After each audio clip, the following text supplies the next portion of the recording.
Kati go boyingirira fashion business, boyingira mu fashion nga last resort. Tikati ense eganye kangende mu byo kutunga, bayine enjogera kangende mu kyalani. You're likely not to reap from it. Nebo over once you know nti this is a job, a high paying job, no government kati kanyingire professionally. Chances are high that you are going to make it and make it big. Fe wano ba client tubagoba. Olumu najja aina sent are willing to pay nenga meno order sija jikola. Why? Because it is much bigger than money. I have a brand to protect. I have a name to keep. Kati gojja kujja ongambe njagala katugambi, for example waliwe yajja yaina wedding nangamba yagala kwambala suti ya papo. Namubuuza lwaki yagala suti ya papo, tinze gye njagala. Bajja kumubuuza ani yakutungidde bino, ajja gamba nagenda wa JB. Tajja kubagamba nti nze yamukaka webanga tebirabise bulungi. They will all blame me. Nti omuntu olina olubuto lunene luyiseemu ate oyagala suti ya double breasted, nja kikulaga bulungi. Double breast tajja kunyumira kubanga bw'ojambala ejja kusigala nga erebera. But singo yambale suti wete ejja kunyumira. If you insist, I respectively refuse that money. Nte koti yabanga ya mapesa aga bulijjo. Naye olaba nti fene twongerako these extra two. Buno nkulaga buno obupesa bubiri. Ne bange koti erina these two. Just an example. Ne twongerako art. Ne tulema kuba ku kikwate ekyo kya bulijjo. You do a lot of research and invent. So nze I started inventing my own fashions.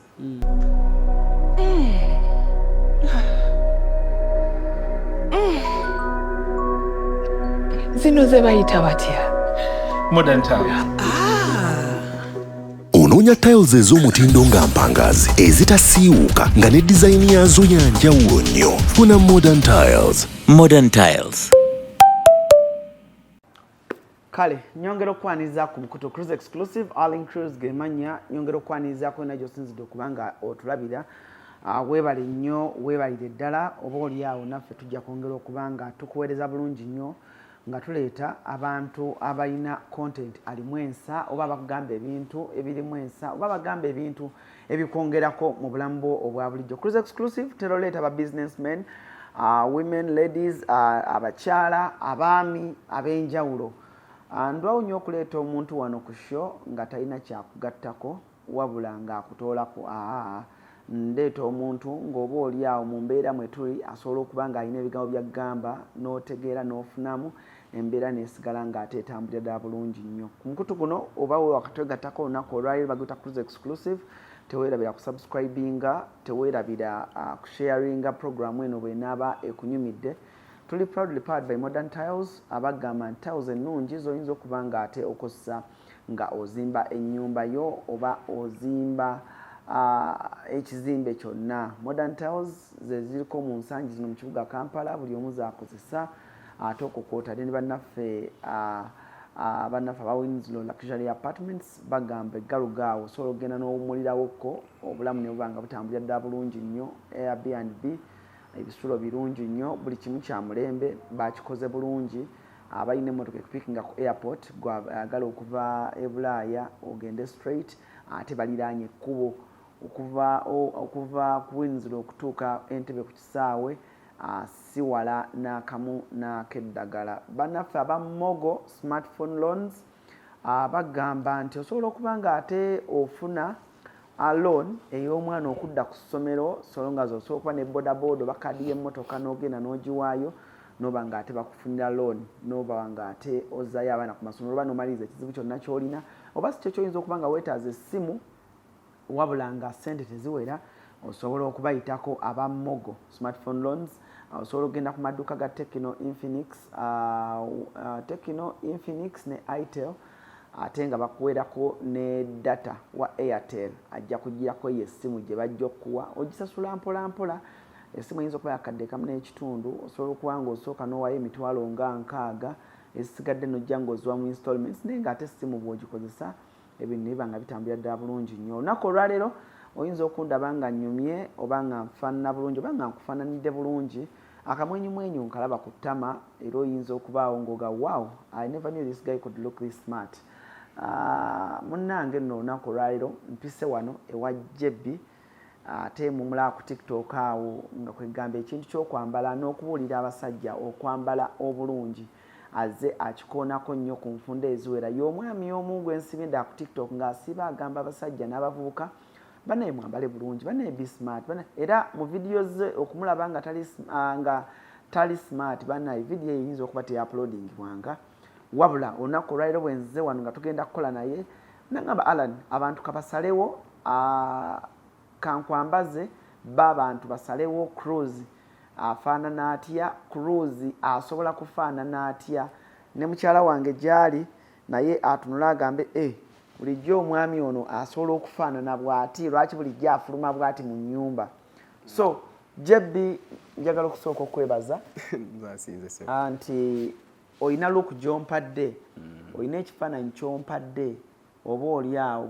bulijjo kyendabanga nganaye okufaanana bwe nti bannange omanyi I know nina muganda wange omukulu bamuyita gwenzira ku bamuyita Blair so Blair one day nagenda ku office alina office eringa eno adilinga mu batteries solars biki so one day nagenda ku office ye nga nyambadde t-shirt damage jeans damage jackets biki so one day he told me nangamba naye Allan kuba ayambala nnyo nga ggwe nangamba naye Allan osobola okwambalako bwoti nga Blair man me I can't ndi star sobola kwambala but bwenzize wano ekirowoozo kino ngenza okulaba nga ate oba oli awo abantu basalewo saagala kwesudiya. Now, just small about that, what they talk about kumpamukisa kwogera. Yes, okay. About looks, about appearance, about dress code. Normally, there is a saying, Gamba, people buy you before buying from you. Nti fight so hard for that first impression, because that first impression never changes. Omuntu ekyo kyasooka okufuna mbirowoozo bye nga akusisinkanya omulundi ogusooka. It never changes. So fight hard to win, to be on a good side of that first impression. So it goes hand in hand with how you look. Ku muntu lwasooka okusinkana. Bwakulaba ng'oyambadde enyambala simanya damage simanya biki, perspective gyagenda okufuna first thing before talking to you ndala. Ne perspective gye yandifunye singa kusanga ng'oyambadde bwoti.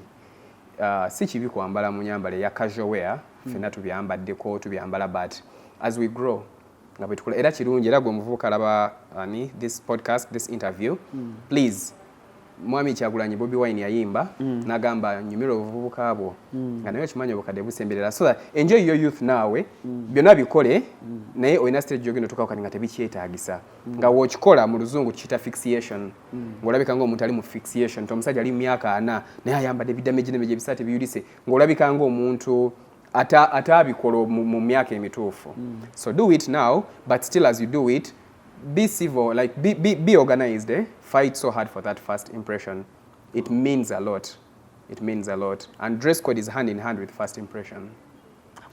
Nakwate nkayigiddewo oyina engeri gy'okasizeemu ekifaananyi nekanyuma, otherwise welcome onto the show. Yeah, thank you. Nyongera okwaniriza abantu bangi buli omu azze aŋŋamba Allan Jebbi wa mukyaza lumu oyina olusi TikTok videos z'okola naye nga ziri brief naye nga oba oli awo maybe oli kamusigaddemu, especially abantu bange ab'omu America ne UK bankulenye ne baŋŋamba Allan, please can you add us more of Jebbi osobola yayogera ku business ey'okutandika engeri gye yatandika n'ayiriba n'agira amasuuti biki nagamba ffe abamu twava e Kampala twali tutunga ne business eyo waliwo ekisawe ffe twatuuka ng'olaba katetambula ekintu nga tekitambula.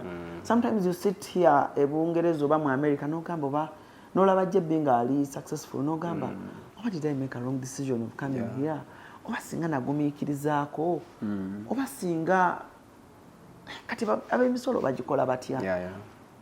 Omuntu atuula ng'alaba how successful Jebbi bw'ali olina kubya esimu nagamba I saw that young man nga yakajja namulaba mu kiyembe ne I'm happy nti ye ali bwatu ne CRUZ mwana atuleetera okulowooza oba twakola decision yenfu cause abadde patient ekintu kino ekikula. So olunaku olwaleero nagambye oba oli awo waliwo n'abo abambuuza tulina emikolo twagala okututungira batuweereza eno naye akozesa nkola ki kwegamba nga buli omu oli awo asoberwa. naye olunaku olwaleero ndi musanyufu nti otuwadde omukisa guno era tujja kuba basanyufu akaseera koonaaba otuwadde kano paka programu tunagikuba oluku mu mutwe. Nja tandika n'abantu Jebi mukadde kano mu bizinensi yammwe eno ndaba abaana abagenda mu okusoma fashion and design. Ogenda balaba nga bavuddeyo nga tasobola kupracticinga. Abamu bayigidde ku bantu mu field. Naye nga okutwala bizinensi eno mu maaso n'abeera successful nga bw'oli yeebuuza ngattagatta ntya dots ezo oba okitegeera. Nalyagadde omulabi atulaba n'omuvubuka ali eyo yasoma okutunga, ayagala okutunga, bizinensi yagikola, kintu kinayo kiwagamidde. Kale abalabi ba CRUZ ntwala omukisa okubalamusaako. Amanya JB Halera, the founder of JB's, a group of companies now, not only JB's Tailored. Yes. Ndi musanyufu okubeera wano na buli mukisa gwenfuna kati okuspreadinga positive information njagala ngukozese. Edda nga mbeera too busy ng'era abantu bansaba nti maybe tukoleyo interview nga sikitwala nga kyamaanyi kubeera so available for it, naye bwe nneeyongedde okula ate nneeyongedde okulaba nti tulina omulimu ng'eggwanga ng'omugigi, let me say as a generation, nti social media or internet has been taken up by a lot of nonsense. Why? Because abantu abalina ebitalina makulu bo bali free okola video n'eyesaawa 10 namba ng'ali awo. Kati ate ffe abalowooza nti maybe tulina ebyamakulu ne twefuula too busy to be present on a platform that now everyone has time for. So kati buli mukisa gwenfuna naawe andaba asuubira nti olina ebyamagezi by'osobola osharinga bukozese sharing information tukompitinge ne nonsense oyo ali ku media tulabe nga at least nti omuntu ajja kuba akya scrolling ngalayo yetisiru wajewo video emu ey'ebyamagezi bwagiwa obudde n'eyokubiri nagiwa obudde algorithm ya social media bwekola video gy'osinga okulaba bibe basinga okuleetera. So that way we are going to put down a lot of nonsense and put high a lot of sense. So I am so available for this and I thank God. Now back to your question. Fashion is a broad industry, but fashion is a business. Kati gwe bw'oyingirira fashion business, bw'oyingira mu fashion nga last resort, tikati ensi eganye kangende mu by'okutunga balina enjogera kangende mu kyalaani, you're likely not to reap from it. Naye bw'ova wansi n'otegeera nti this is a job, a high paying job, n'ogamba nti kati kanyingire professionally, chances are high that you are going to make it and make it big, only if you choose to do it under the guidance of those that are doing it better. Not anonya theory knowledge. Nze nali first okustartinga up JB's fashion school because nalina ekizibu kinene nga bwentuuka okwagala abakozi ne mbayita baje for interview bajja olina janga ina degree or ina degree from this university, from this institute, naye n'omugamba kati tula ku machine kati nkolera sample ya saati tulabe n'okaaba amaziga nenkigezaako nekigaana era nga mbonaabona nnyo kati ng'emirimu nina mingi naye nga sina banyambako. So I was forced to start. Ngera ne gwemba mpadde omulimu nze mwennyini nsooka ne mu traininga ng'ajja n'ebipapula bye nga ina theory we mungi nze ne nsooka mu traininga. Yeah, so that is how I started up the school. So fashion ekola singa onaaba otegedde ekola etya, singa onaaba otegedde nti nina kuyigirawa. You do not need to go to university, kino kankyogere nga ntunula mu camera, to learn fashion and designing. You do not need to go to university. Look for an institute, at least, of that practical approach, a theory approach, but a lot of your time should be in the field or under someone who is already doing it perfectly well. Because I'm telling you out of experience, and I can tell you ku camera yo kuno nti omuntu amaze emyaka 3 ku university n'omwana wange yakasoma ku JB's for 1 semester. You can't compare them practically. Oyinza okumusinga theory n'omusinga a lot of English, but practically nti kati tutunge empale tosobola musinga. And the goal is the product, it is not the process. Yeah. Kati mwami JB. Yes. Olaba business eno ey'okutunga engoye. Tomanyi mwana waliyo omwana ali mu kiyembe obaddeyoko Yeah. amaze emyaka 10 he wants to be or she wants to be on this level gyoliko Yeah. where you have kati wano wetuli saawa zino tuli Ntinda. Yes. Wano bakolerawo orders. Yes. Era bw'olengera engeri ekifo gye kifaananamu kikuwa essanyu mu mutima gw'alina ekirooto. Yeah. Kati omwana ali mu kiyembe akoleddewo emyaka abamu n'abakyala bakulamu bataata baffe wakolerawo biki ebisobozesa biki ebiganye oba ebiremesezza abantu okutuuka ku eno level pakati gw'oli ku level where a minister can call you now ordering a suit you can't call a minister mu kiyembe nti ate emmotoka gireka wagulawo kaboozi kirira mpola mpola wano you can't menga naye oyinza okuba nga oyinza omuzibula nga naye ayagala naye ng'oba oli awo ye yakonera awo oba nga ebintu alina engeri gy'abiraba. Okay. Kati mu kiyembe first of all abantu abakoledde mu kiyembe because kati kiyembe yalinga capital city y'abatunzi mu kiyembe okolera mu si kibi okuba nga okolera mu kiyembe naye era still nja kwesa quote y'omwami Kyagulanyi Bobi Wine yagamba nti bw'ozaalibwa mu ghetto n'okolera mu ghetto bw'osalawo osigale mu ghetto eyebeera yagamba like you have found it normal naye so okuva mu ghetto yagamba bw'obeera mu ghetto gwe n'osalawo osigale mu ghetto forever ebeera compliance but bw'obeera mu ghetto n'ofunamu ago amagezi mu ghetto eyo osobola okusituka eyebeera defiance. Kati let's be against the odd nti let's think big. Yagambye erigwa ayagala ennyumba ya A&B nga buli kimu kyonna okisanga munda nga n'ojja n'omwagalwa buli kimu kyonna kigenda maaso n'okubanga kiggwa bulungi oba n'obanga ova bweru nga weetaaga wogenda otuukira buli kimu kyonna kwegamba osange nga weekiri ennyumba ebeera buli kimu kyonna kye weetaaga just kiba kyetaagisa gwe kujja n'ogenda maaso n'okunyumirwa. Ekifo kyaffe kisangibwa ku Namugongo Road okumpi n'ekyaaki y'Abakatuliki okkirira ku St. Kizito Lwanga Road oba otutuuseeko oba n'otunoonyako ku namba zaffe ez'amasimu okumanya ebisingawo nooti 785 37 92 29 oba noti 700 39 02 11 oba plus 4 74 72 31 84 nkugambye tulina ne CCTV coverage wifi coverage internet ebeerako 24/7 ate nga nyongera okujjukiza osobola n'okuyita ku email yaffe pikato694@gmail.com ogeye buli kimu kyonna amasavu mayereere. Ensonga ekyalemeza abantu abo abamu kweyo level is kwekiriranya like seeing things at a smaller level nagamba kasita nsobola okukola emitwalo gyange 5 olunaku nfaaki kambere waneeno n'atalaba bigger picture. It is business because in any business nsokuwa example obeera nnyo mubayimbi eri abayimbi betumanyi nga bonna baatandikira ku myaka gyegimu okuyimba naye nga kati bw'obatunulira bonna buli omu alina kyasinze mulimu abatutumuse like nga kasina bakabina mu kuyimba kokka kati nga maybe alina business ezitambula maybe alina amasomero maybe alina ki. Now that is art, the art of business. Nti wemba ntandikire mu kiyembe nga ntunga nga nsobola okusavinga kakadde kamu omwaka inze kati kankuwe nga nze bwe nakikola kale nga nkola kati nkimbawo we nakolanga nalina ebirooto binene. I had bigger nze from the word go. JB's was established in 2016 as a brand, a fashion brand. Nintandikirawo mu kiyembe naye from the word go natandikirawo okufollowing people who are doing it big internationally, not even in Uganda.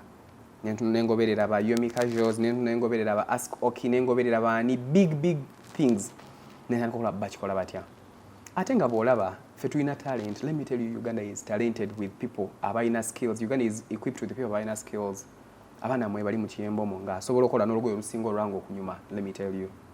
Naye nga just art wa business yakyaganye oba nga ali too comfortable in that position nga ye bwakola emitwalo 10 olunaku kimumala.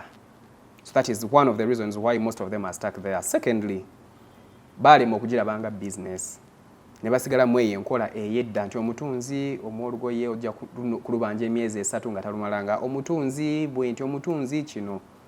Okay? Ne balema okukola ku kye bayita branding because Now branding is a skill, it is a marketing skill. Yeah?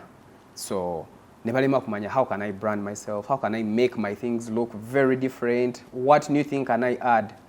Nebasigala ku ekyo ekikwate nti ekooti ebeera bweti ne pesa kati ekooti gy'oyambadde nze nina kye nagyongerako kyemmanyi tosobola kisanga walala. If you can look at your buttons nti ekooti yabanga y'amapeesa aga bulijjo naye olaba nti ffe ne twongerako these extra two buno nkulaga buno obupeesa bubiri nebanga ekooti erina these two just an example ne twongerako art ne tulema kuba ku kikwate ekyo ekya bulijjo. You do a lot of research and invent. So nze I started inventing my own fashions. Era olaba nti kati mubana nga bali mulimu guneeno almost 80 or 90% tewali muntu nga client tamuleeterangako kifaananyi ky'olugoye lwenyambadde nti nkolera nga luno because mba nze nkitonzeewo. Esuti yange ya wedding oba wagiraba yiyo, it was my prototype, like nze yakicreatingawo nenkitandikawo. So many people ne bakikopa. So let's not be comfortable kubeerawo nga tuli kola copy and paste ku downloading and do. Let's also invent our own things. Bo inventing ekintu ekikyo bajja kunoonya for that and kijja kugatako. It is a lot that makes it all, but I always make a disclaimer if I am to start talking about things that have made me. Nti sinze oluusi bw'obigatagata byonna era olaba nti above there is a hand of God. Nti byonna osobola okubikola perfectly n'okusingawo naye Mukama nga takuwadde ogwo omukisa. You cannot have a long way to go. So nze I attribute all my success to God. Ndyoke ngateka amagezi agange nti nze nakola bwenti. Yeah, because gye bali abantu ngajja kugamba munange ebyo byogera ffenna tubikoze. Era wali yajja okugamba mu comment section nga jebbi tubikoze n'okusinga waawo n'ebintu nebasiba. Exactly. So there is a divine touch, there is God's presence in it all. But as you seek for God's presence, also use the sense He gave you. When we tumble hand in hand like this, you will be unstoppable. Mwami Jebbe, okukopa designs nga totaddeemu creativity. Mwenga abali mu business ene ey'okutunga engoye. Ensobi ogiteeka kuba clients oba mmwe abakola engoye. Because olaba olugoye nga olita wadde Mwami Jebbe mukisa. Yeah. Kumuyeyiza kumucreatingira wabula oli najja n'agamba Mwami Jebbe gyebaleko njagala olugoye bwe ruti but we can make something no njagala bwe kiti. So naye nga omuntu ali mu business sometimes oba oyinza obutamuwakanya nga okay gwe boss kyoyagala kiki ekisinze okuzza emabega ennyambala nakuba olaba omukolo esuuti nga zifaanagana n'olaba ogw'ejjinja ng'oli yambala ekkooti y'emu n'olaba ogw'eggulu n'otukesanga olaba kiri monotonous kisusse. Yeah. Now it is lack of professionalism. Omulala ayinza okuyita okweraga naye nze sikitwala nti kweraga kitwala mu kuba nti I appreciate my art. Ffe wano baclient tubagoba olumu najja ayina ssente ali willing to pay nenengambe no order sijja gikola. Why? Because it is much bigger than money. I have a brand to protect. I have a name to keep. Kati gojja kujja ongambe njagala katugambe for example waliwo eyajja yayina wedding nangamba yagala kwambala suti ya purple. Namubuuza lwaki yagala suti ya purple tinze gye njagala. With all due respect, you clients are our bosses, but abamu kuffe abategeera omulimu guno we are not about to risk tampering with our brands because bw'ayambala ekintu ekyeyo wabweru bajja kumubuuza ani yakutungidde bino ajja gamba nagenda wa Jebbe tajja kubagamba nti nze yamukaka webanga tebirabise bulungi they will all blame me the tailor.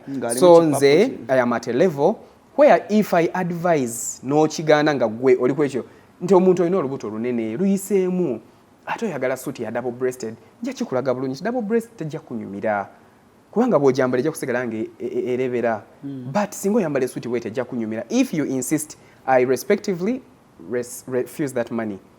Why? Because I am protecting my image and that communicates to the client actually. Ajja tukagambe naye olaba aganye order kitegeeza anjagaliza because ffe goali yaffe kulaba ng'onyumye.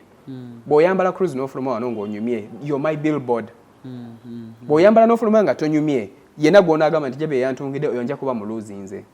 So I advise you batunzi banaffe tuuka kweyo level tuberenga tetuli in this business only because we want money out of it, but because we want satisfaction. Nti bwe nalaba ebifaananyi bya client gundi, in my heart I'll be happy that wow, this person is smart, dressed by me.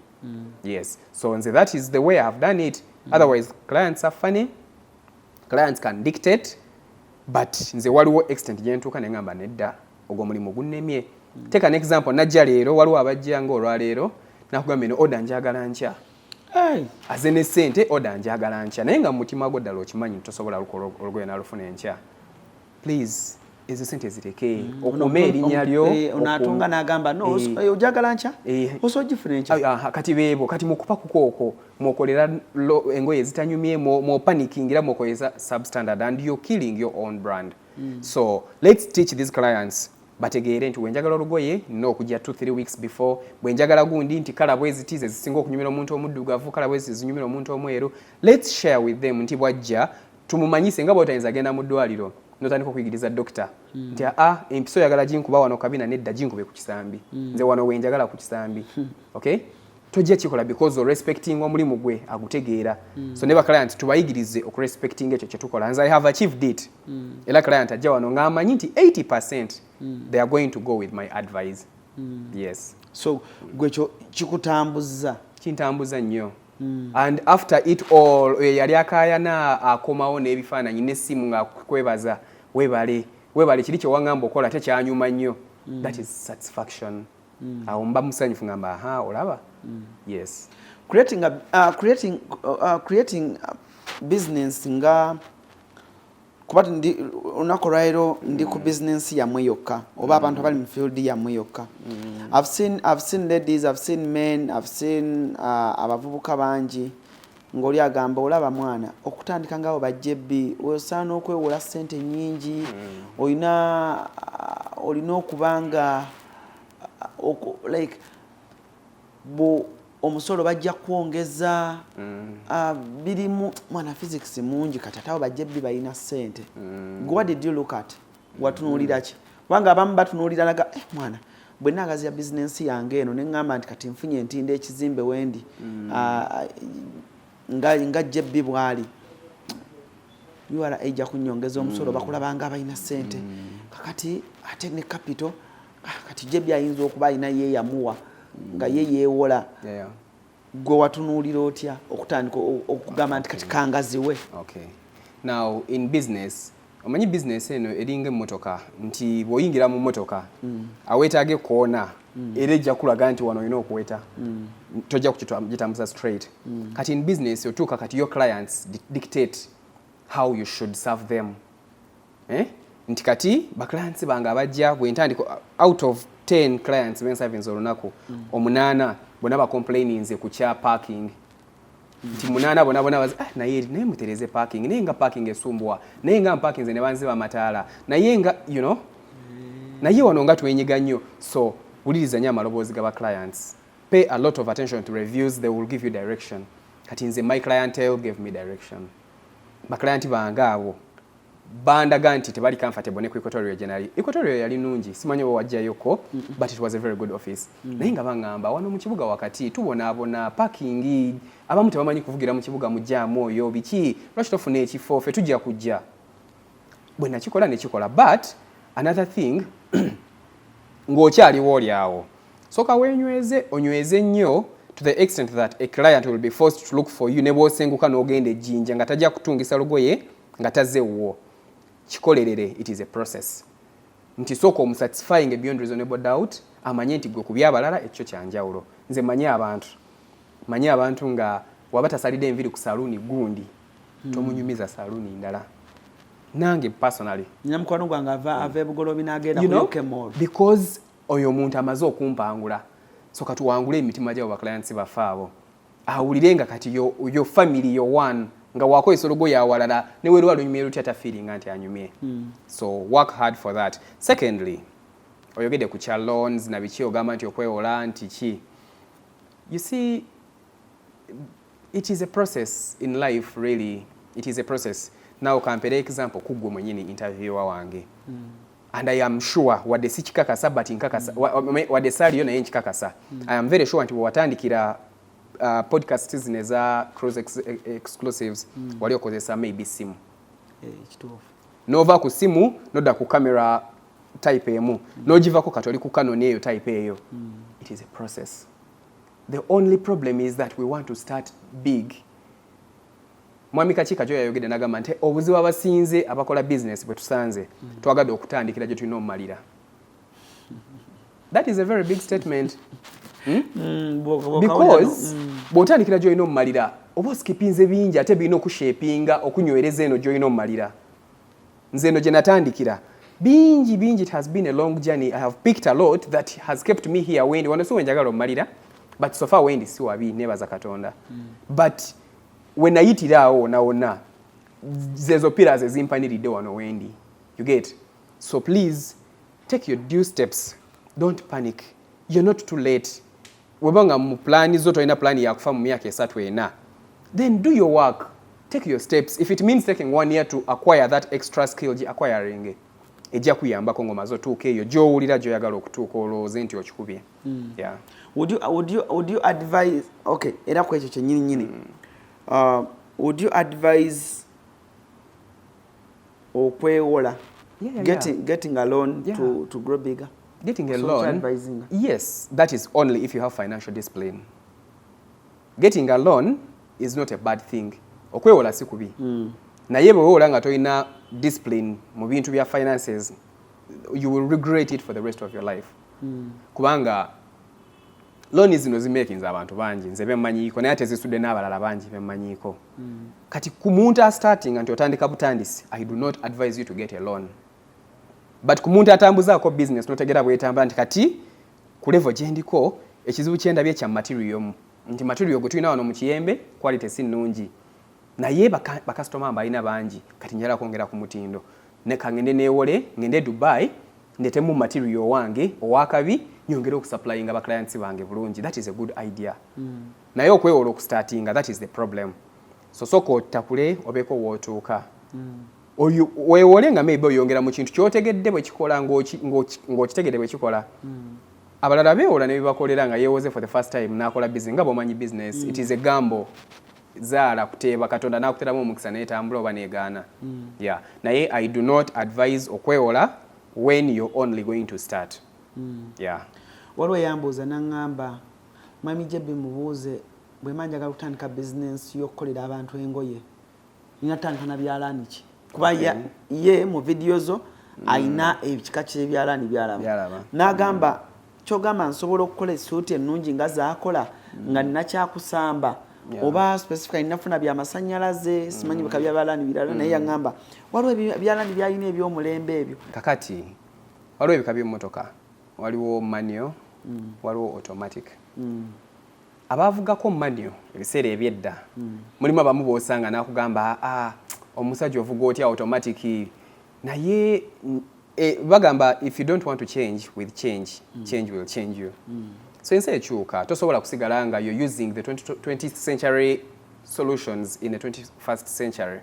You have to get better approach. Machines zino zaaliwo nga zikoledda ez'okusambana era gye bali abakyazikozesa mu busobozi bwabwe nga zibakolera naye woba otunulira neatness, woba otunulira speed, efficiency in production, then automatically you have to look for better equipment. Era nga mu bintu ebimu ebinnyambako nina equipment ali modern.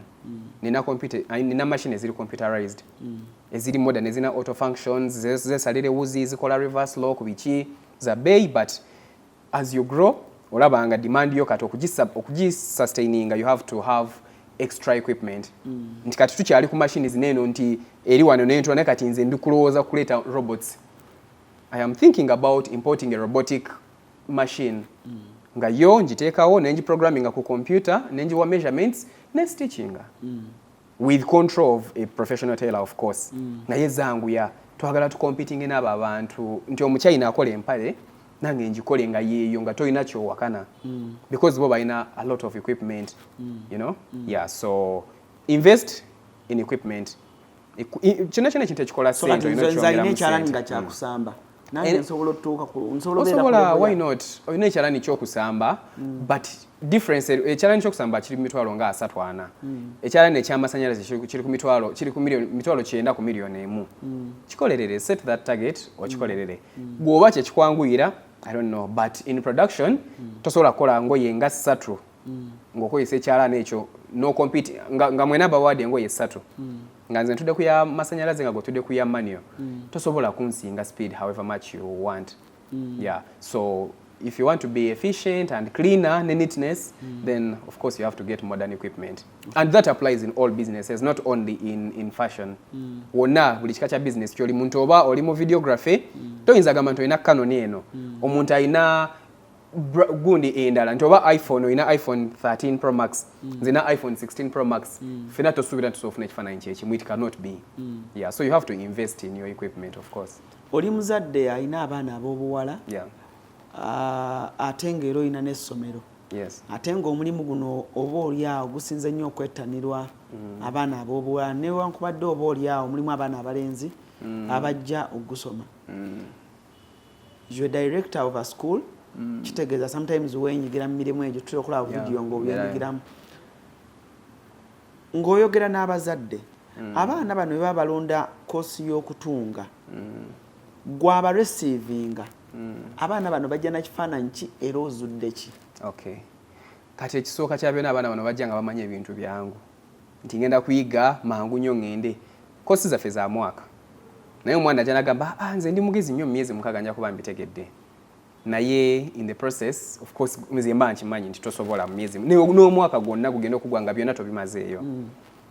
So kyekyo ekisooka bajja balowooza byangu. Ekyokubiri abaana bajja balina picture ey'okugamba nti kanzije njige noonye omulimu. Onoonya ekifo eky'omulembe w'oyinza okuwummulirako ate nga kisangibwa ku lubalama lw'ennyanja. Winslow Luxury Suites. Kino kye kifo ekikkakkamu eri gwe anoonya w'oyinza okubeerako okumala ennaku entonotono oba ekiseera ekigere ng'olinga ali ewuwo. Kino kye kifo kyokka. Tulina amayumba agalina accommodation ey'omulembe nga mulimu ebisenge ebiwerera ddala 2, sitting room, modern kitchen, dining, closet nga z'obulungi, ssaako toilet n'ebinaabiro. Ebisenge byaffe birabika bulungi nnyo omuli ebitanda ebya queen ne king size. Ekiseera kyonna ky'omala ng'oli naffe tufuba okulaba nga tufuna kutaataganyizibwa kwonna anti tulina standby generator, wifi ne DSTV ssaako ne laundry services. Tulina n'emmotoka ez'omulembe okwanguyizako mu by'entambula era nga tusobola okupikinga okuva wonna w'oli ne ku kisaawe erimu abava ebweru wa Uganda. Winslow Luxury Suite tusangibwa mu Jomai Estate, Garuga, Entebbe. N'olwekyo gwe yandyagadde okumanya ebisingawo n'okubukinga osobola tukubira ku noti 752 emu noti 8 nyemu oba osindika obubaka obwa WhatsApp ku plus emu 9 noti 83 2 noti 3 6 noti 2. Wano ku Hasi Beauty Parlor tuli bakafulu mu kulabirira n'okuyooyoota ensusu.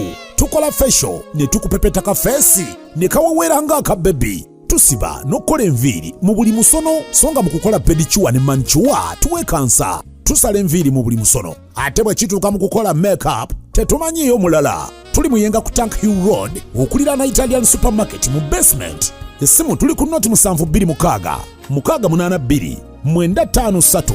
Teweerabira saluni egenda okujjayo bulungi bwo n'ekitiibwa kyo ye Hasi Beauty Parlor, a world of beauty. Naye ate mu kugenda okukizuula ngenzo era ndabidde ku baakafuluma abaakamala omwaka ogwedde. Abasinga baafulumye nga batandikirawo bu business bwabwe nga tasobola kulowooza ku kyakumukozesa. So it is a very good thing. Chimpadde satisfaction. I am seeing people start becoming job creators. Juzi nade nkyaliddeko omulenzi omuyita John. Ne mubuuza kati John okola sente nga mmeka omwezi wanene oba weebazeebazeemu. Nangamba nze mu mwezi omubi nsobola okola miliyoni nga 2 omwezi. Profit. Amaze osasula waakolera nga amaze okujjako byonna. Kati miliyoni 2 nga kya muzannyo. Then nembako n'abalala gye babadde mu workshop yange bakola challenge. Kati ba staff abamu ku betukola nabo abatunga. Waliwo ka challenge akabaddeyo nga mu workshop gye mu workspace katugambe olinga ku TV station gye wali okolerako. Ne bagamba nti kati buli omu ajjayo ekika ky'essimu kyakutte. Ka challenge kabadde bwe katyo. Kati buli omu nga ajjayo mu workshop yange mwenna abatunzi nga 15 2. nange nabadde sikimanyi actually naye ngenda okulaba ono najjayo iPhone 15 ono 14 ono 13 you don't know what that meant to me kyayongedde okundaga nti so this job eyali erabika ng'eya bulijjo can transform lives nti omwana asobodde okwegulira iPhone 16 kitegeeza newaka waabwe waba apangisa so okwegulira screen ennungi n'ateekamu entebe ennungi n'alabirira ne ku bantu be yeah so I am seeing love for this job era abaana abaze baagadde omulimu guneno era ffe omwana omuzadde waba amuleeta tukubuuza ono omwana ajja aze yeeyagalidde oba muli mukaka we always caution that tukibuuliriza nnyo era bw'obanga omwana omupushinze tomuleeta ffe twetaaga oyo akyezuulidde yes nagamba naye nze njagala kugezaako ebintu by'okutunga mpulira mbyagala mpulira mbisobola oyo ye muyizi gwe tusobola newaba nga wulira tabisobola naye nga wulira alina passion bwajja tumutereeza naye ono gwebasindiikiriza obusindiikiriza basumbuwa era otuuka n'osanga nga you have to suspend them yes bane basoma bane balikola bino omusanga ali ku TikTok bane bakola bino olaba yeebase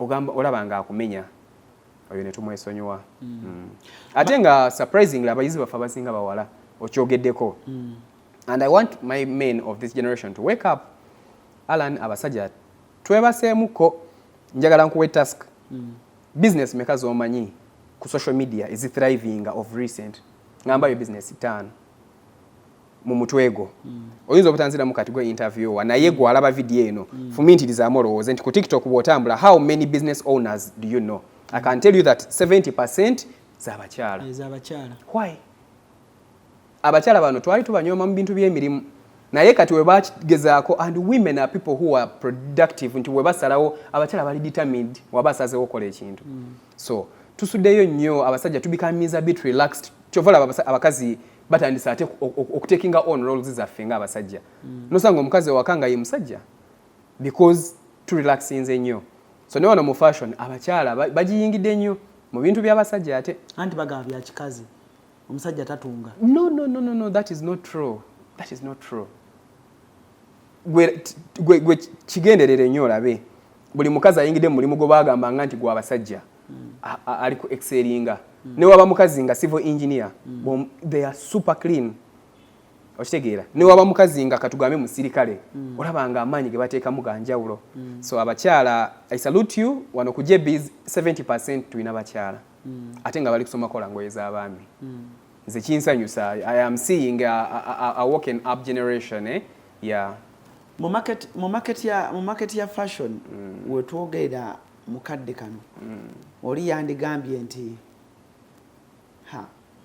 abantu nga balwawo nnyo okukyusa engoye kakati nyingire okutandika okutunga engoye omusajja bw'atungisa essuuti amala bbanga ki nga takomyewo ati gye byalaga nti bizinensi eyo ekola kati omwana wange nali agadde muyingize mu kintu ekyo naye kati maketi eno oba maketi yammwe ey'abambazi mwenga abakirimu jebbi kitwalira omusajja bbanga kigoba clients bolaba kitwalira bbanga okukyusa wardrobe ye era mmwe mukozeemu mutya okubeera successful kati bw'okitunulamu eyo perspective tojja kufuna moral eyingira business eno nti Alan aguze suuti agenda kuddamu ddi okujja nti oba Alan mugole ajja kuddamu ddi okuwasa bw'otunulamu eyo ango kikulema naye kitunulemu eno ango buli lunaku wabawo omuntu azaalibwa buli lunaku wabeerawo omuvubuka amaze okusoma buli lunaku wabeerawo omuvubuka akoze decision y'okuwasa nti kati omwezi ogujja ngenda kola embaga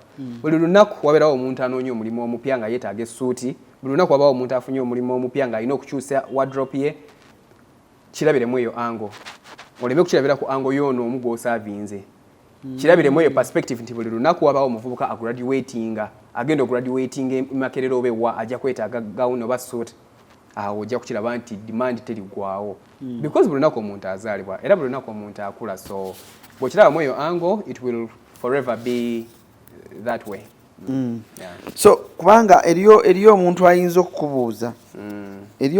okukubuuza nakugamba CRUZ wakola interview yasooka ne Jebbi naye ebyaddala eriyo business ezimu nga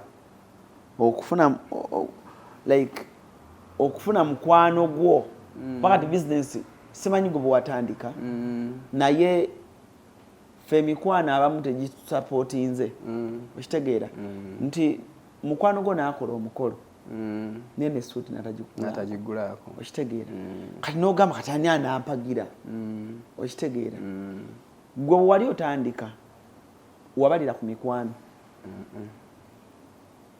bwe nali ntandika saabalira ku mikwano era teri kidisappointinga nga muntu atandise ng'abalidde ku mikwano oba family because tebatuwagira okimanyi nti emikwano gyaffe ebiseera ebisinga tegitulabamu value abantu abewala gye batulabamu kigwa abantu abamanyidde okubeera okumpi nawe balaba kya bulijjo naye ate abantu abali ewala abatakumanyiiko beegomba okusemberera shiba kyeyagamba yakyogera shiba yes likewise mu mikwano ajja kubaawo ngera ne bwazze ayagala kugireegerera esuuti ey'emitwalo atala ashanze nange mukwano gwe ayagala jinguza sente ezo yet mikono gyaffe gyandibadde actually gitusupportinga n'okusinga so that is the problem with relying on friends kati woba starting a business eno nze njagala kyogera broad not only on fashion woba otandika business yonna yonna we look at all avenues of getting clients don't look at one avenue okay yes mu mikwano gyo noonyayo bw'onoonyayo but on the bigger look at how to market amaanyi go gonna gabeere mu marketing nze that is where my strength was and has been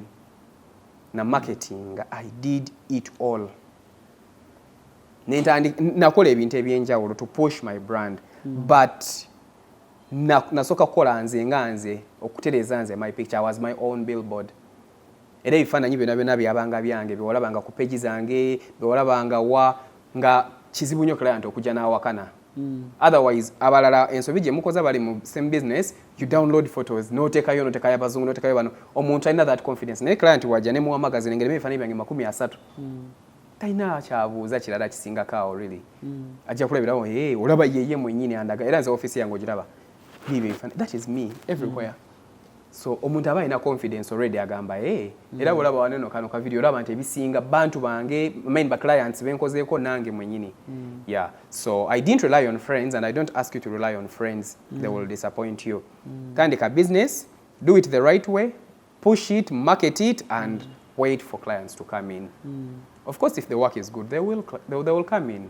akatale kanene nze manyi n'okulangira batunzi banange ne mukolera ka video ne kateeka ku page yange yes very well nkikola ne nkwaba ono omuntu naye mutunzi mulungi because katonda nasalawo ku makya nagamba nti kati buli muntu yeetaaga essuuti agende wa JB tosobola kubasa tosobola so you don't need that unnecessary competition just do what is good ebikulemye recommending a client omulala really very busy feel free to say oyagala essuuti yange negendako newa gundi ndi busy you get yes osobola otya okupenetratinga social media eno n'okukolerako business yo kubanga bangi balina business bangi agadde okupenetratinga social media kati gwe amaanyi g'okozesa ng'olanga si ge maanyi omulaga akozesa ng'alanga kubanga yo social media platforms becoming so big zitambula bulungi kati oli yeebuuza mwe mukikoze mutya kati nga mwe ba business owner kuba abamu bakosa ba influencers okubalangira ate era n'osasula ne influencer ate n'otafuna results z'oyagala gwe wakikola otya okay nze nga bwe nakikola in the start of course nange natandika tewali amumanyi yes and that is a very big mistake our tagline at JB's Fashion School eri breeding modern stylists that is our motto nti who is a modern stylist a modern stylist is that one person who understands that now camera is hand in hand with business fikati nebo jango oli muyizi mupya tukusayiningisa form eraga nti okkiriza okwapyaringa mu video zaffe kubanga all the time we are on camera we are training you tukuyingiza mu mutwe okitegeere nti tolina ngeri gy'onaakola nga toli in love with the camera why would you hire an influencer to come and talk about something that you have made nti nze ntunze suuti neggwa what does it cost me okujoogerako nga CRUZ tanajoogerako maybe kanjoogereko when ayitira influence okujja ng'omuntu wagenda ku page yange andabyeko nange before nti I've been talking about it it is good to bring an influencer tuyinza obutaba na ni platforms enkanankana naye abamu kye bakola afuna ba influencer teye n'atuula ne yeetulako n'abakwasa obwo obuvunaanyizibwa there is no parent atali hand in hand with the growth of their child nti nkuta omwana wange ndeesa abakozi bana waka nze newe mala mwezi nga sizie waka kasita omwana abakozi bamulabirira that is the same like getting your own business n'ogikwasa ba influencer gwe n'obeera behind the camera be the face of that business Chovala mukana nnyo ne ba influencer namuwadde ssente zange abulango bange tabutaddeeyo naawe mulage influencer nti nange nsobola okwebrandinga nsobola kankuwa example ya mukyala wange ne Phoebe. Phoebe is our brand ambassador. But mukyala wange asobola okugulawo estate n'agi marketinga yekka nga tewali na brand influencer omu alina video gyakoze. Kati ogenda okulaba ate nga ba influencer be bajja beereeta speed. Naffe katujje tubeere part of the selling process because if we don't, our boss will do it herself. Okay? So, gwe naawe kikole okole videos ezo oyogere ku product yo ne bwofuna likes 5 abantu kibamalamu amaanyi. Ne bwofuna likes, no, let that not be your goal. Ngera bwe nkugambye nti social media eno ekozesa algorithm nti singa mbadde scrolling n'ensanga nga kati ndi kunyonyola ku peesa lye kooti. Omuntu alina passion for courts ajja kubeerawo akawulirize. Nyo bana ba views 10. Kati gobo sigala ng'okikola consistently ojja kulaba nga kati you're only attracting the cream you want. Abantu obuzibu bwe bafunye balowooza nti bw'atafuna likes 1000 video tetambudde nga bw'akyagala nagwamu amaanyi. Mu abiri abo abalabye mu 10 abo abalabye mulimu omu oba babiri abagenda okulaba era batuuke. Kati oyo woba omufunzizza oyise mu bingi okumufuna weemale eyo omuwe ekisingayo. Ne wanakuwa order katugambe gwe suit yo nga ya $5,000. Naye n'alamuza nnyo n'omuwera ku $300 naye as long as okkiriza omukolera gwe muwe ekisingayo. Ne wowe ofisi zaake $5,000 muwe ekisingayo ng'omanyi nti that is your billboard out there. Nti oyo bwagenze ajja kuleeta abalala 3. That is how I grew big. Social media yakajja okubeerawo very active. By 2016 TikTok teyaliiwo. Okay? Tebyaliwo nnyo byaliwo naye nga tebyaliwo nnyo. So social media should not hoodwink us okulowooza nti without being big on social media you cannot work. But embrace it as well. There are people abakyali ku traditional way of business nga ye talina na Facebook, talina na smartphone nga alina akasimu ke kamapesa era ng'akola. Yeah? So let it be hand in hand with the normal way of how business works. Ebintu ebisatandinga business ki marketing, service delivery nungi, branding biki byonna be having in place. Social media, let it be like an added advantage to push your work out. Platforms zino goes balancing zotya. Being big on Twitter, being big on TikTok, Facebook, YouTube nayo oina gundi yamwe.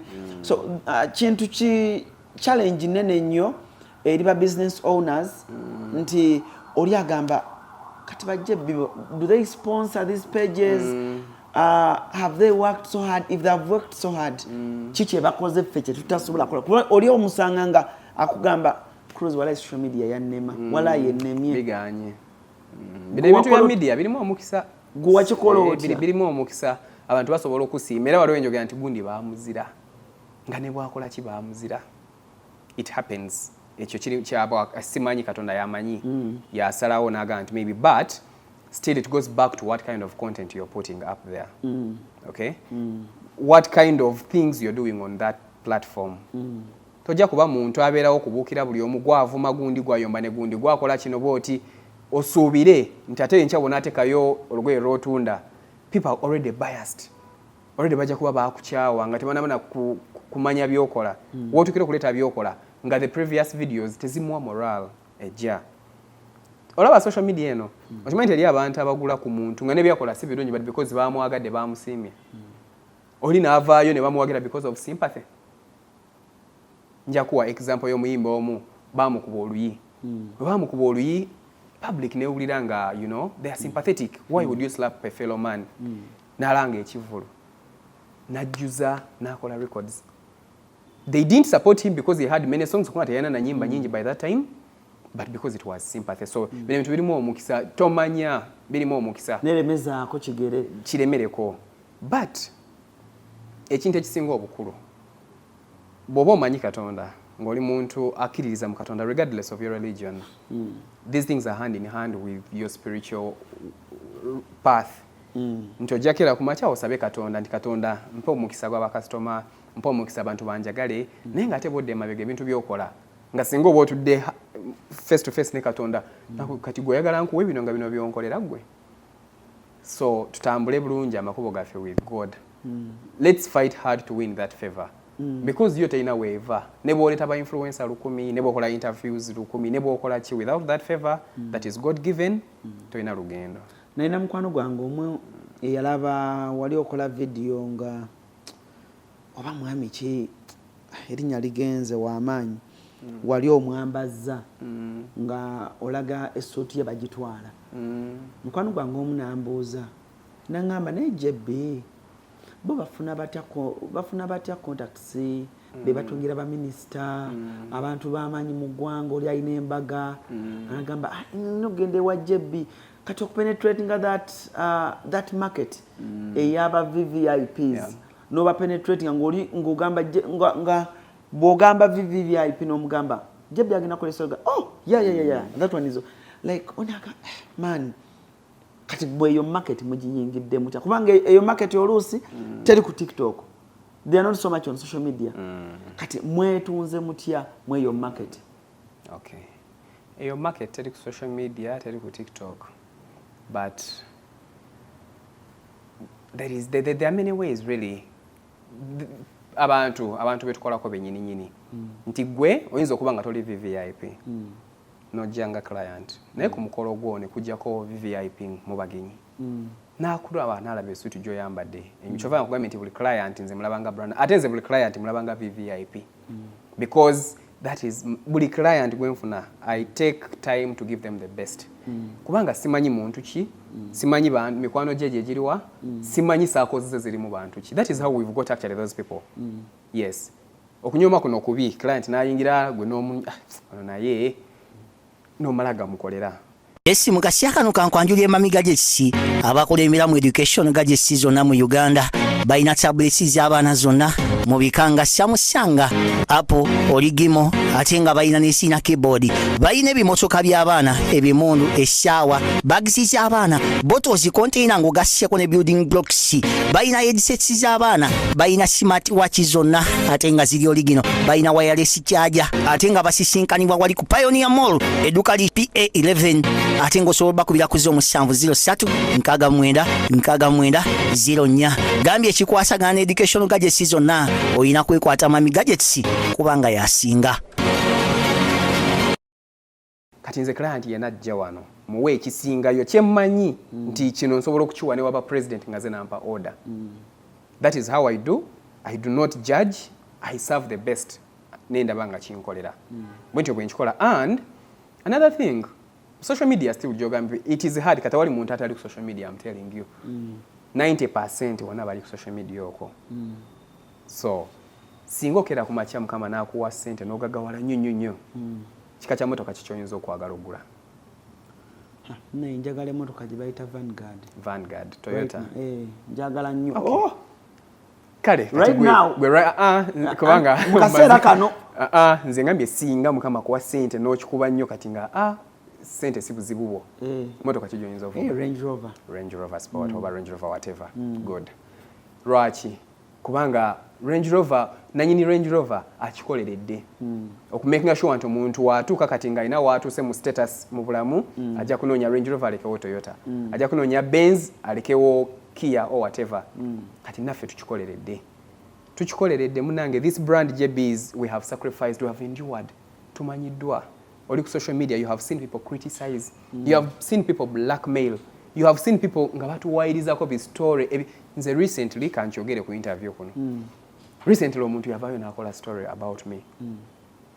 Waliwo ezimu ezituuka n'owulira nga kikuyinze naye n'ogamba anyway anvuma ali mu mbeera ki really. Kati omuntu yavayo n'akola video about me n'agamba mwami JB yafunisiza omuwala olubuto.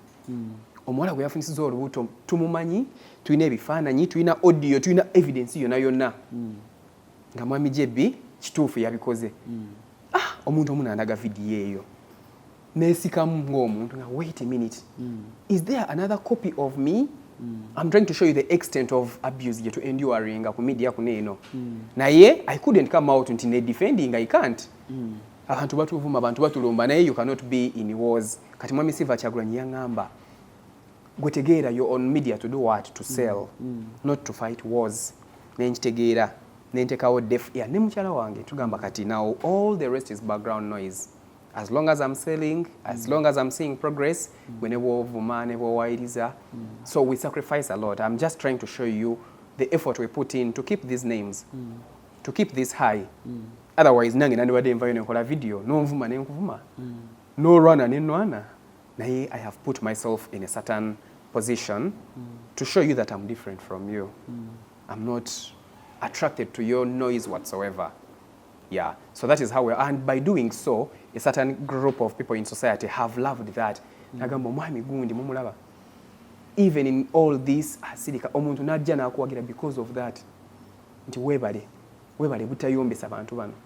Era kankuwagire webale. Omwami Muhammad Kachika yajja waneno ku office yange ne mukyala wange.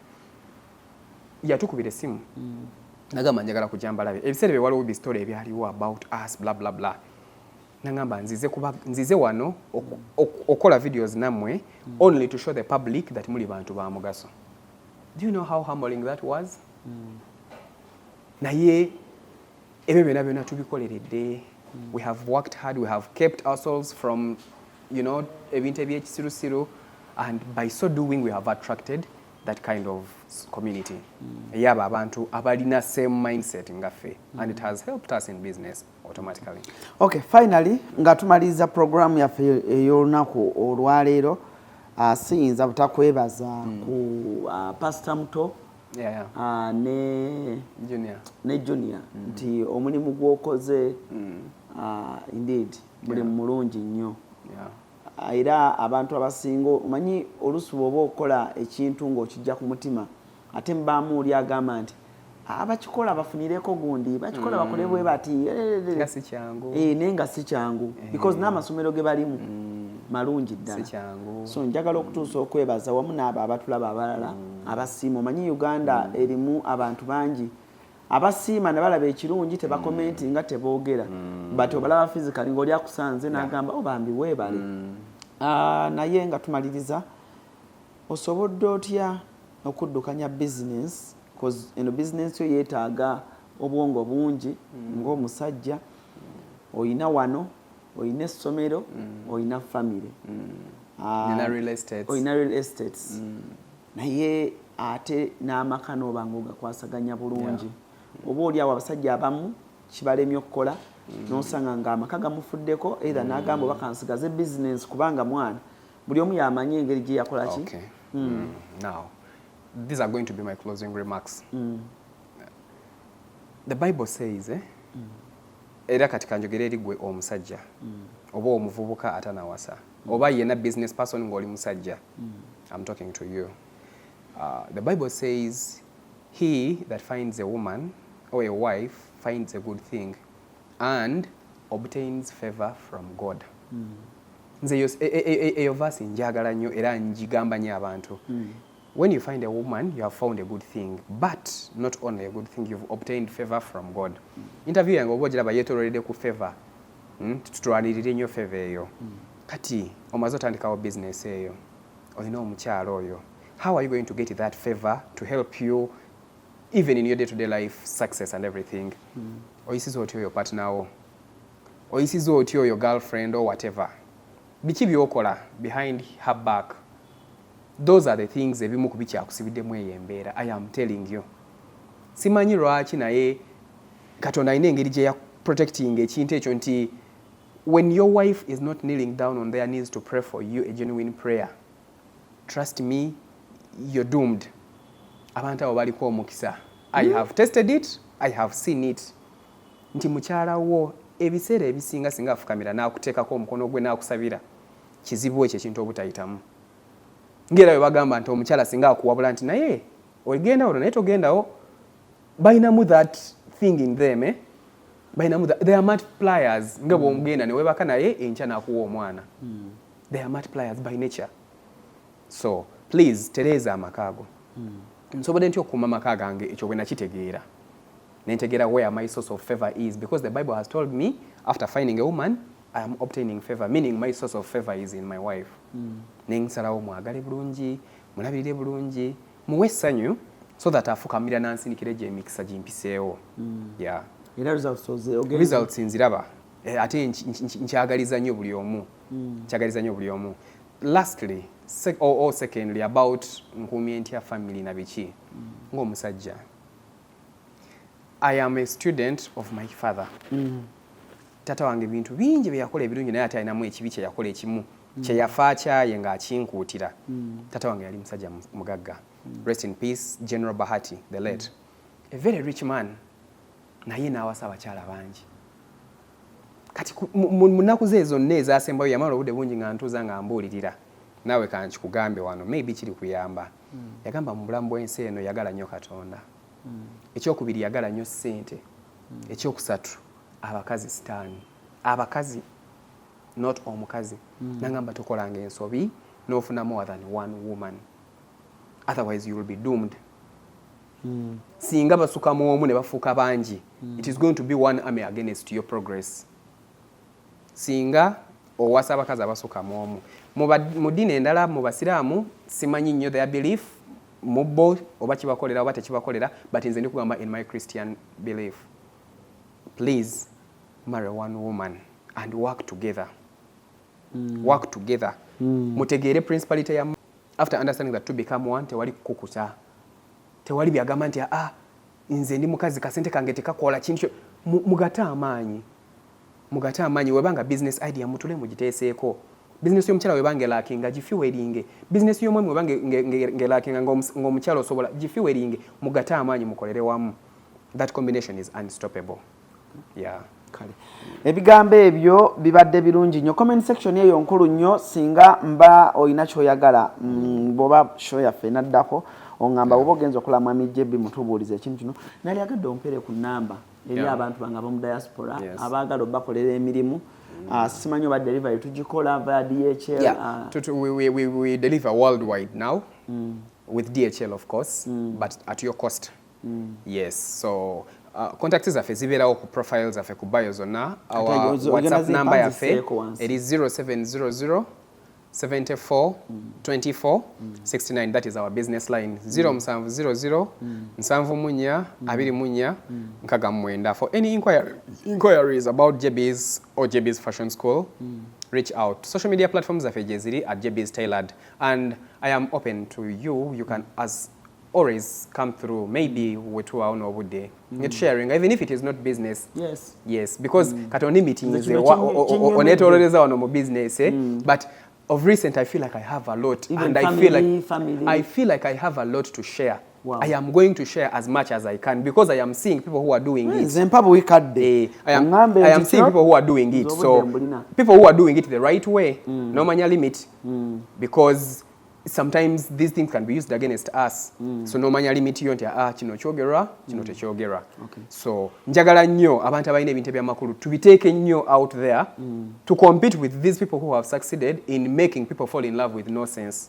And as I close, I am not attacking, but of recent simanyi naye twemalidde nnyo mu bintu ebye no sense. There is a saying that says giggle in computer language when I did some computer. Giggle is garbage in, garbage out. What you put in is what you're going to put out.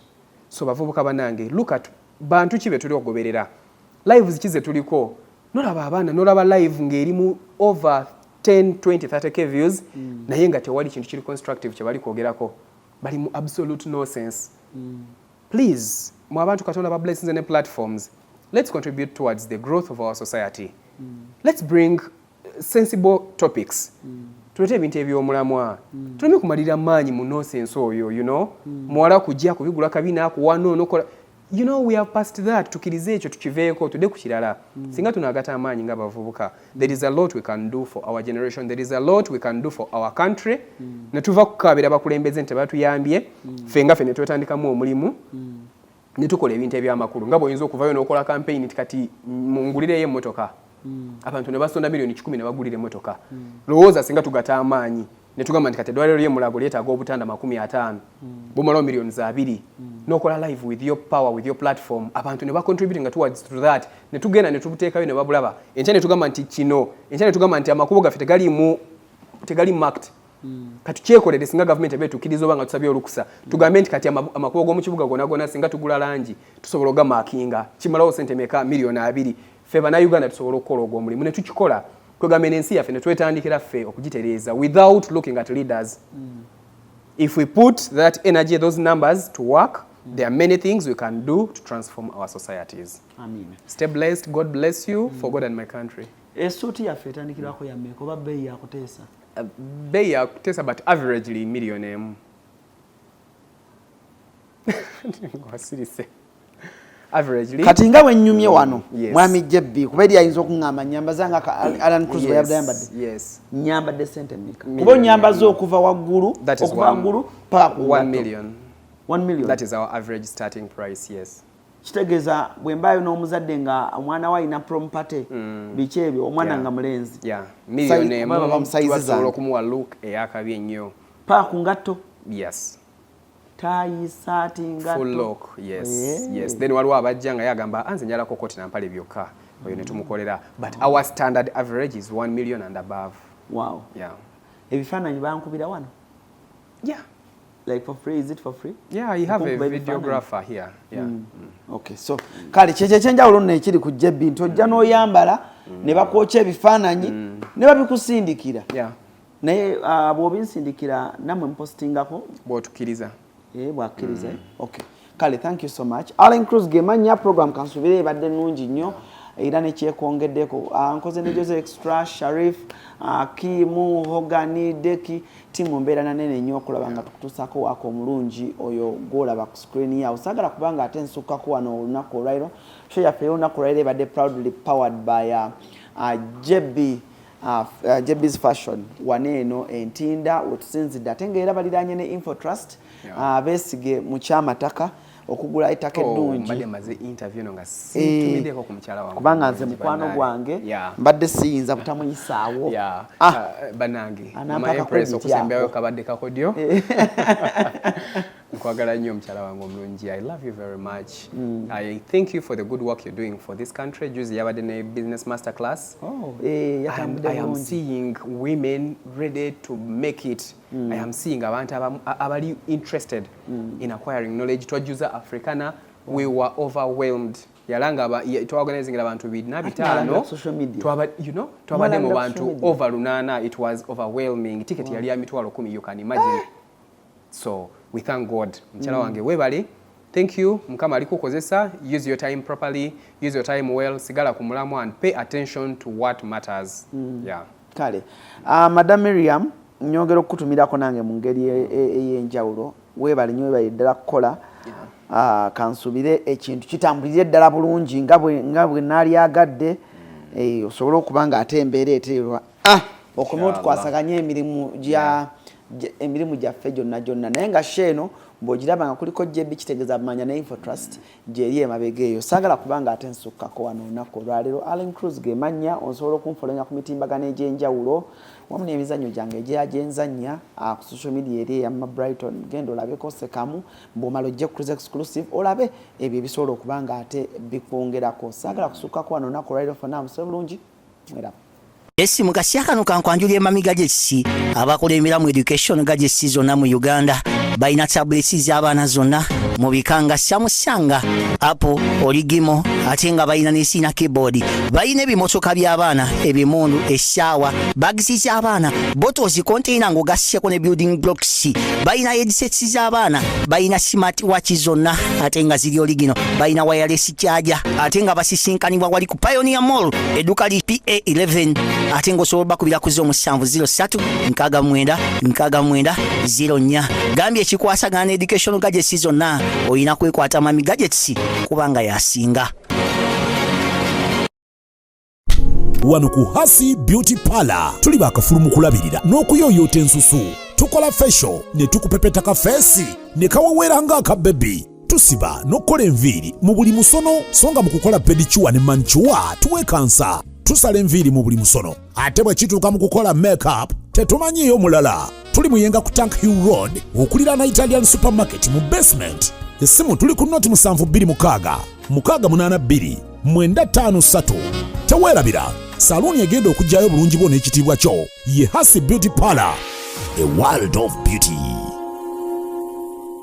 onoonye ekifo eky'omulembe w'oyinza okuwumulirako ate nga kisangibwa ku lubalama lw'ennyanja. Winslow Luxury Suites kino kye kifo ekikkakkamu eri gwe anoonya w'oyinza okubeerako okumala ennaku entonotono oba ekiseera ekigere ng'olinga ali ewuwo. Kino kye kifo kyokka. Tulina amayumba agalina accommodation ey'omulembe nga mulimu ebisenge ebiwerera ddala 2, sitting room, modern kitchen, dining, closet nga z'obulungi, ssaako toilet n'ebinaabiro. Ebisenge byaffe birabika bulungi nnyo omuli ebitanda ebya queen ne king size. Ekiseera kyonna ky'omala ng'oli naffe tufuba okulaba nga tufuna kutaataganyizibwa kwonna, anti tulina standby generator, wifi ne DSTV ssaako ne laundry services. Tulina n'emmotoka ez'omulembe okwanguyizako mu by'entambula era nga tusobola okupikinga okuva wonna w'oli ne ku kisaawe erimu abava ebweru wa Uganda. Winslow Luxury Suite tusangibwa mu Jomai Estate, Garuga, Entebbe. N'olwekyo gwe yandyagadde okumanya ebisingawo n'okubuukinga osobola tukubira ku noti 752 emu noti 8 nyemu oba osindika obubaka obwa WhatsApp ku +9 noti 83 2 noti 3 6 noti 2.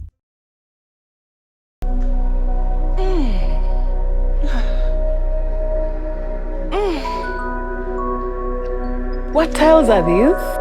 Modern tiles. For quality and durable tiles that never fade with unique designs, get Modern Tiles. Modern Tiles. Nagambye eri gwe ayagala ennyumba ya A&B nga buli kimu kyonna okisanga munda nga n'ojja n'omwagalwa buli kimu kyonna kigenda maaso n'okubanga kiggwa bulungi. Oba n'oba ng'ova bweru nga weetaaga w'ogenda otuukira buli kimu kyonna kwegamba osange nga weekiri. Ennyumba ebeeramu buli kimu kyonna kye weetaaga. Just kiba kyetaagisa gwe kujja n'ogenda maaso n'okunyumirwa. Ekifo kyaffe kisangibwa ku Namugongo Road okumpi ne Church y'Abakatuliki. Okkirira ku St. Kizito Lwanga Road oba otutuuseeko.